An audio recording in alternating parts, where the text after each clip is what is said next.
Hayan sat alone in the back row of the orbital auction house, watching dust particles drift through the artificial gravity field. The vast chamber, designed to hold 500 bidders, echoed with emptiness. Only 3 other beings had shown. Up 2 automated broker drones and 1 sleeping Felian merchant who'd been snoring for the past hour. Lot 47.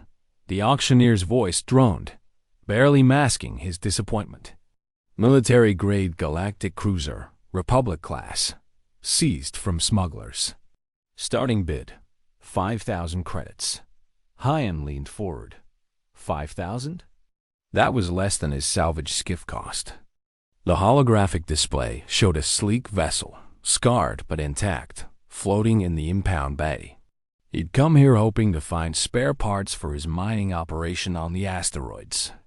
This was unexpected. 5,000 once, twice. The auctioneer sighed. Sold to bidder 718. Hayan blinked. He'd won by default. He hadn't even raised his hand. The automated system had registered his presence as interest. Before he could protest, the transaction completed, draining his account. He now owned a ship he'd never intended to buy.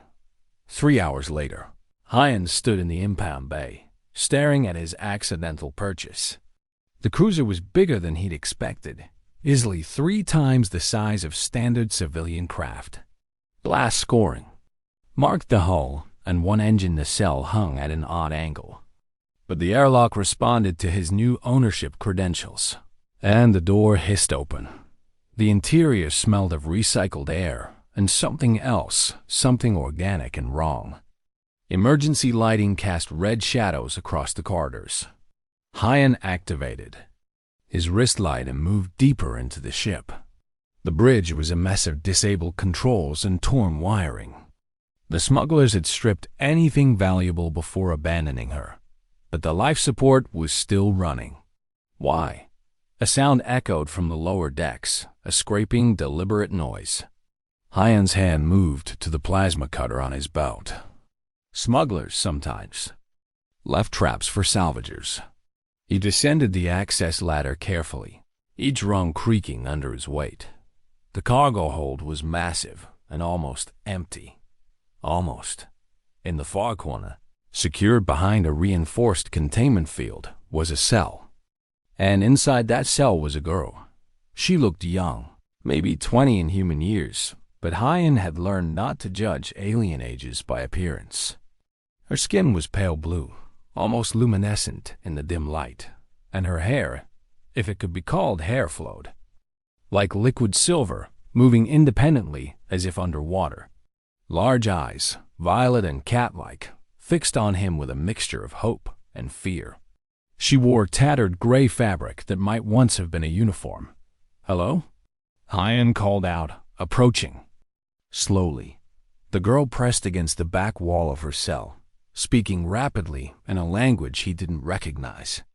The words were musical, almost like singing, but the fear in her voice was universal. Hayan held up his hands, showing he was unarmed. He pointed to himself. "Hayan, my name is Hayan." She watched him carefully, then touched her chest. "Liara." It was a start. Hayan examined the containment field. It was old technology, running on an independent power cell. The smugglers had been transporting her as cargo. Anger flared in his chest. He'd heard rumors of trafficking in the outer systems, but seeing it firsthand made his blood boil. He worked the control panel, trying to disable the field. The girl Liara watched intently, her silver hair curling forward as if trying to help. After 10 minutes of frustration, Hayan simply took his plasma cutter and burned through the power coupling. The field flickered and died. Liara stumbled forward, weak from confinement. Hayan caught her before she fell. She was lighter than he expected, her body temperature cooler than human. She looked up at him, violet eyes wide, and spoke again in her musical language. "I don't understand," Hayan said softly. "But you're safe now, I promise." Whether she understood his words or just his tone, Liara relaxed slightly. She was trembling. Hyan guided her to a cargo container and helped her sit. He pulled out his emergency rations and offered her water. She sniffed it suspiciously, then drank gratefully. Hyan activated his communicator, intending to call the Republic authorities. But Leora grabbed his wrist, shaking her head violently. Her grip was surprisingly strong, and her eyes pleaded with him. She spoke urgently, pointing at the communicator, then making a slashing motion across her throat. The message was clear. Calling the authorities would get her killed. Hyan lowered the communicator. Okay, I won't call. He showed her the device powering down. Leora's relief was visible. She slumped back against the container, exhaustion overtaking her. Hyan realized she was malnourished and dehydrated. The smugglers had kept her alive, but barely. He made a decision then, probably a stupid one, but he'd already bought an entire ship by accident today. What was one more impulsive choice? Come on, he said, offering his hand. Let's get you somewhere more comfortable. The cruiser's crew quarters were mostly intact. Hyan found a cabin that still had a functioning bunk and environmental controls. He showed Leora how to adjust the temperature and lighting.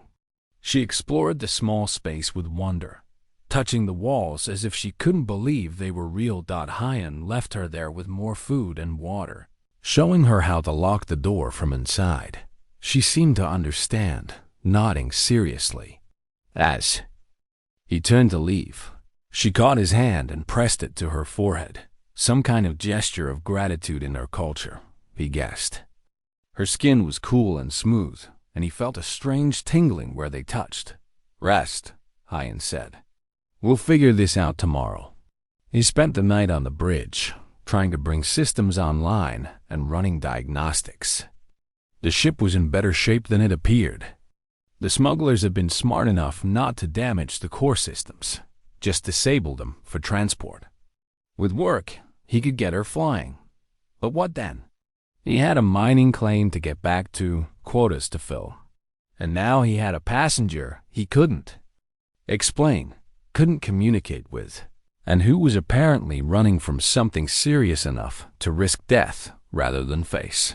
Authorities. Hyan rubbed his tired eyes and looked at the star field beyond the viewport. 24 hours ago, his biggest problem was whether to upgrade his drilling equipment. Now he was harboring what might be a fugitive on a ship he'd bought by accident. His father had always said he needed to think before acting. Maybe the old man had a point. Morning came, or what passed for morning on the station cycle. Hyan found Leora awake, sitting cross-legged on the bunk and humming softly to herself. She looked better. Some color returned to her blue skin. When she saw him, she smiled, and Hyan felt something warm bloom in his chest. They spent the day in halting communication. Leora was quick, picking up basic human words and teaching him her own language in return. A name for herself, he learned, was more complex than Leora, something with 3 syllables and a tonal shift he couldn't quite reproduce. But she seemed amused by his attempts, laughing softly when he got it wrong. She drew pictures to explain. She came from a world called Methara, far in the galactic south. Her people were traders and artists, peaceful. She'd been traveling to a cultural exchange when her ship was attacked. Pirates.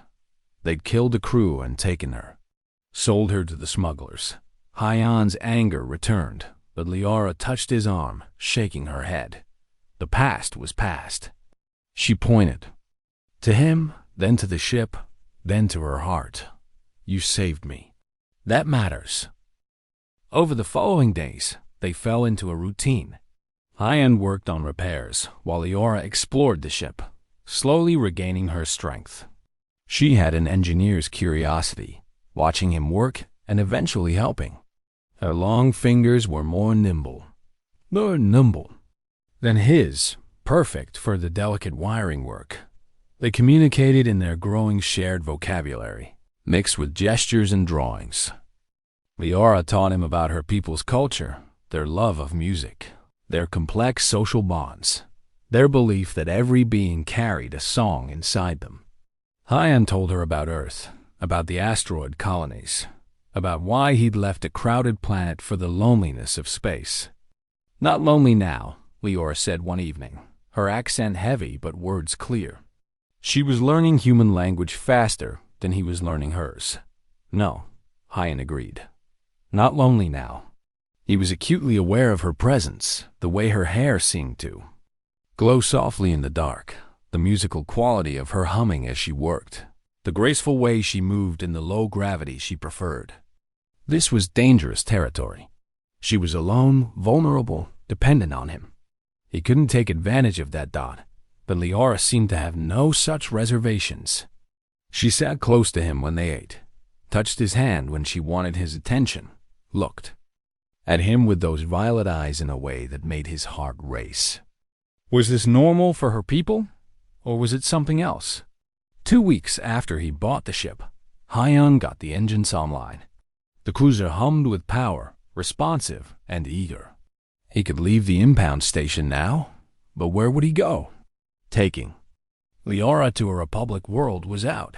She'd made clear that authorities couldn't be trusted. Her kidnappers had connections. Going back to his asteroid claim meant isolating her even more, though at least she'd be safe. He was running these options through his mind when the proximity alarm blared. 3 ships had just dropped out of faster-than-light travel nearby. Military configuration, but no Republic markings. Leora appeared on the bridge, her face pale. She looked at the tactical display and spoke rapidly in her language, then switched to human words. "Hunters, they come for me." "How do they know you're here?" Hyan demanded. Leora touched the back of her neck, shame in her eyes. "Tracker, inside me. I not know." Hyan cursed. The impound station's sensors must have picked up her biosignature when he brought the cruiser online. And now the people who'd enslaved her were coming to reclaim their property. "Can you fly this ship?" Hyan asked. Liora nodded. "Small ships, yes." "Big ship?" She gestured uncertainly. "Good enough. Take the controls." Hyan was already moving to the weapons station.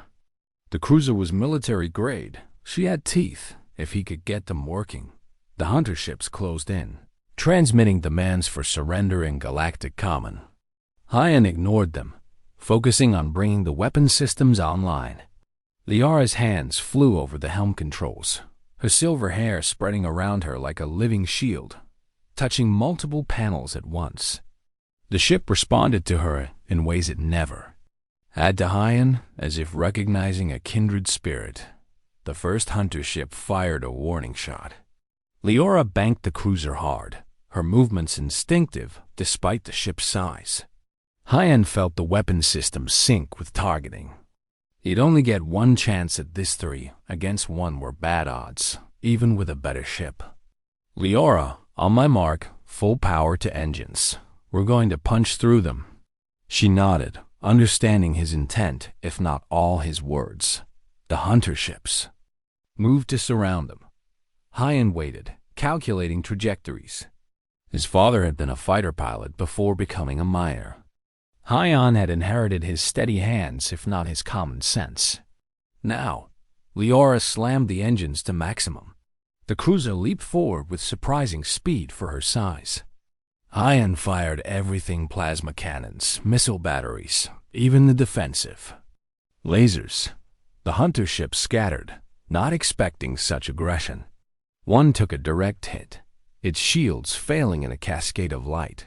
They shot through the gap, Leora's hands steady on the controls. The station fell away behind them. The hunter ships pursued, but the cruiser was faster. Hyan plotted a jump to faster-than-light speeds. Picking coordinates at random anywhere was better than here. "Jump in 10 seconds, he warned. Leora secured the helm and turned to him. Her face was luminous with exhilaration and fear and something else. She crossed to him in 3 graceful steps and pressed her forehead to his, that gesture of gratitude again, but deeper this time. He felt the tingling sensation spread through his whole body. Thank you, she whispered, for seeing me. For saving me. Always, Hyan heard himself say. Then the ship jumped, and reality twisted around them. They emerged in an empty sector of space, far from any charted system. Hyan ran scans, no pursuit, no nearby ships. They were alone among the stars. Liara was still standing close, her violet eyes searching his face. The tracker, she said, must remove, or they always find me. Hyan nodded. I'm not a doctor. I know. She took his hand and placed it on the back of her neck. He felt a small, hard lump beneath her cool skin. But I trust you. The medical bay was barely functional, but it had the tools he needed. Liara lay on the examination table, her silver hair spread beneath her. Hyan sterilized a scalpel, his hands trembling slightly. One wrong cut could sever nerves, cause permanent damage. Talk to me, he said. Keep me steady. Liara began to sing. It was the song she'd been humming since he'd freed her, but now with words in her language. Hyan didn't understand them, but the melody was beautiful and sad and full of hope. It steadied his hands. He made the incision. Liara tensed but didn't stop singing. The tracker was small, embedded deep. Hyan worked carefully, isolating it from surrounding tissue. Her blood was darker than human, almost purple. After 10 careful minutes, he extracted the device and dropped it in a containment box. Done, he said, applying synthetic skin to seal the wound. Liara sat up, reaching back to touch the spot. Her song ended, and she looked at him with such intensity that Hyan forgot to breathe. She spoke in her language, then translated, free, truly free, because of you. She kissed him then, or the equivalent in her culture, a press of foreheads, a touching of palms, a sharing of breath. Hyan felt that tingling sensation again, stronger now, and realized it wasn't just physical. It was something deeper, a recognition that went beyond species or language. When they parted, Liara was crying crystalline tears that caught the light. My people, she said haltingly, we bond. With one who saves us, who sees us true. I bond with you, Hyan, if you want. Hyan understood somehow that this was significant. Not just gratitude or attraction, but something fundamental to her people, a choice and a commitment. I want, he said simply. They spent the next weeks traveling, bonding in the way of Liara's people and in human ways too. She taught him her language until he could hear the songs within it.